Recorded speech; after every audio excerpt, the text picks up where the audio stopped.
안녕하세요. GLC 수학 튜터링 네 번째 시간 명제 파트입니다.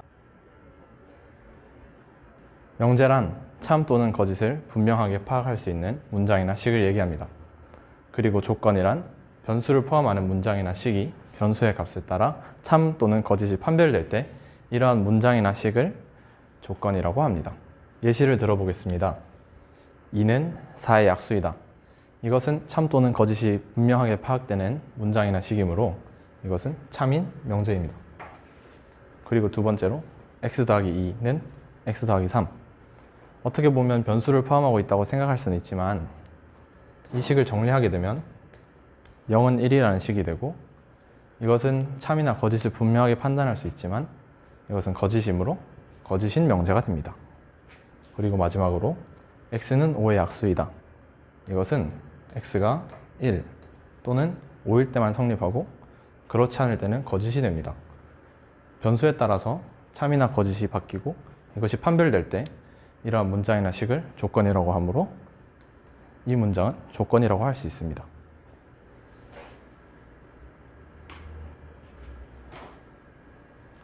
진리집합입니다. 진리집합은 전체 집합 U의 원소 중에서 조건 P가 참이 되도록 하는 모든 원소의 집합을 얘기합니다. 예시를 들어볼게요. 전체 집합 U가 자연수 전체의 집합일 때 조건 P가 X는 4의 약수이다 라고 했을 때 자연수 중에서 4의 약수인 것은 1, 2, 4가 있겠죠. 그래서 조건 P의 진리집합 라지 P는 1, 2, 4가 됩니다. 그리고 또 다른 예시로 전체 집합 U가 실수 전체의 집합일 때 조건 Q는 x-1과 x-4의 곱이 0보다 작거나 같다가 참이 되도록 하는 x의 범위는 1 이상 4 이하이므로 저희는 조건 Q의 진리집합 라지 Q를 다음과 같이 나타낼 수 있겠습니다. 부정입니다. 명제 또는 조건 P에 대해서 P가 아니다를 부정이라 하고 전체 집합 U에 대해서 다음과 같이 조건 P의 진리집합이 있을 때 저희는 not P의 진리집합을 회색으로 색칠한 부분이라고 합니다. 집합관계로 따져보았을 때 not P는 P의 여집합이 됩니다. 명제 P이면 Q이다입니다. 여기서 P와 Q는 둘 다 조건을 나타냅니다. 앞에 있는 P가 가정이고 뒤에 있는 Q가 결론이 됩니다.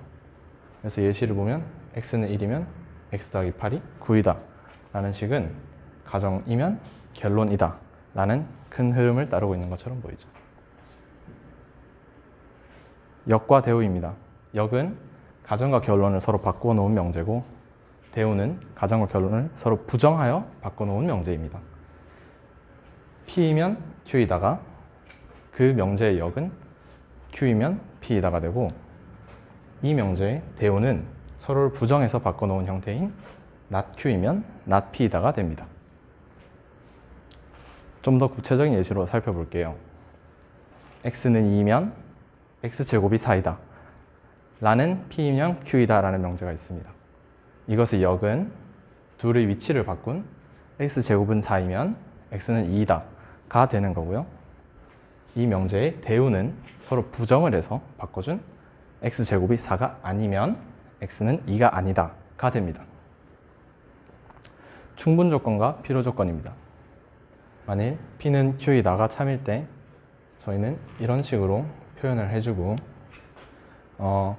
P는 Q이기 위한 충분조건이다. Q는 P이기 위한 필요조건이다. 이렇게 표현을 합니다. 예시를 보면 두 조건 P, Q가 있는데 P가 x-7은 0이다.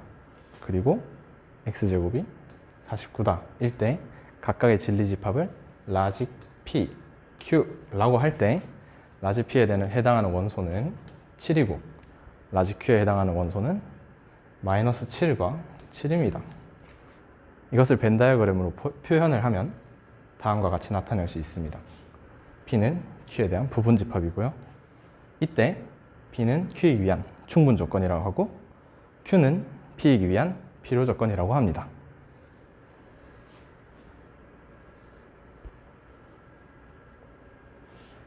필요 충분 조건입니다. 만일 P가 Q이고 Q가 P이다 를 둘 다 만족하는 경우, 이때 저희는 필요 충분 조건이라고 하고 저희는 다음과 같은 노테이션을 사용합니다.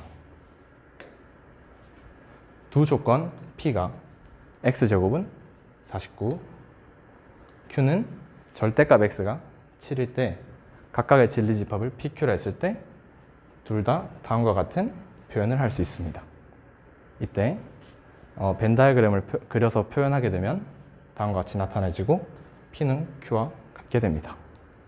이때 저희는 P는 Q이기 위한 필요 충분 조건 또는 Q는 P이기 위한 필요 충분 조건이라고 합니다.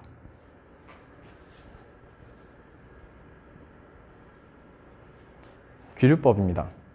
어떤 명제에서 결론을 부정해서 저희가 이미 알고 있는 사실이나 가정에 모순이 생김을 보이고 간접적으로 기존의 명제를 증명하는 방법입니다.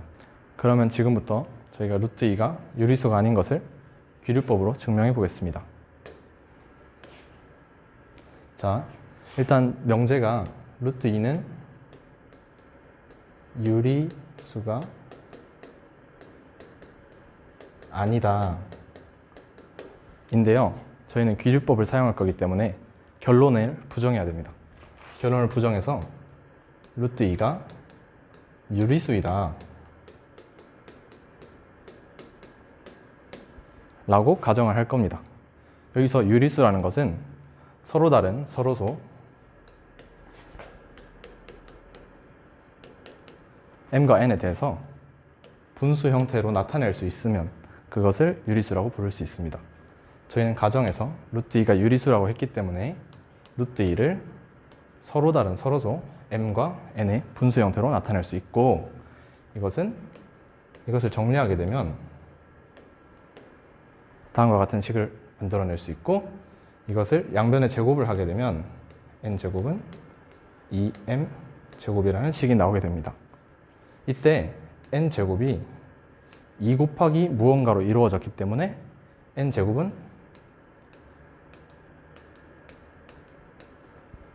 짝수라고 할 수 있겠고, 어떤 수의 제곱이 짝수라는 것은 기존의 어떤 수 역시도 짝수라는 의미이고, 짝수라는 의미는 2 곱하기 무언가로 나타낼 수 있다는 의미입니다. 자, 여기서 이 식을 여기에 대입을 해볼게요.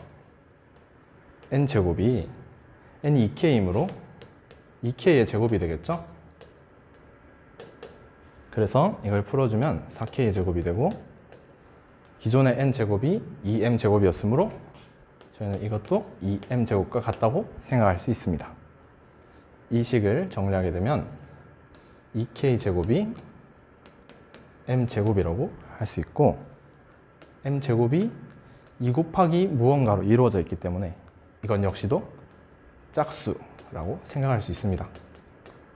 앞에서와 마찬가지로 제곱이 짝수이면 원래수 또한 짝수이기 때문에 m도 짝수가 되고 m과 n이 모두 짝수가 됩니다. 왜냐하면 m이 짝수고 n도 짝수라고 미리 구해놨기 때문이죠. 자, 그런데 저희는 서로소 m과 n이라고 했는데 m과 n이 둘 다 짝수이면 m도 2 곱하기 무언가로 나타내진다는 의미이고 n 또한 2 곱하기 무언가로 나타내진다는 의미입니다. 그런데 서로소라 했기 때문에 여기서 모순이 생깁니다. m과 n은 서로소가 아니게 돼버렸죠. 그래서 저희는 간접적으로 루트 2는 유리수가 아니다 라는 명제를 증명할 수 있었습니다. 이상으로 명제 파트에 대한 튜터링을 마치겠습니다. 감사합니다.